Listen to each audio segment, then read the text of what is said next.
எங்க வந்திருக்கோம் நம்ம? எந்த பீச் சொல்ல? சில்வர் பீச் இது பேரு. ஆமா, நம்ம ஆளுங்கெல்லாம் போறாங்க அங்க.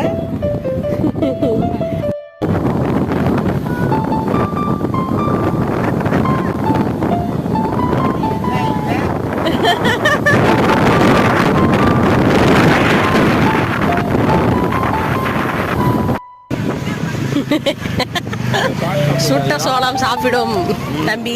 உனக்கா பச்சி சாப்பிட போறேன் நான். பொம்மை கடை.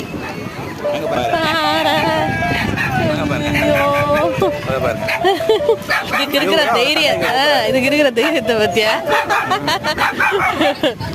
இதெல்லாம் என்ன பானிபூரி, ரைஸ், பொம்மை கடைகள். அவ்வளவுதான், முடிஞ்சு போச்சு. வெற்றிகரமாக இயர் முடிந்து விட்டது. கடலூர் பீச்சை நாங்கள் சுற்றி பார்த்துட்டு கிளம்புறோம். டாடா, பபாய்.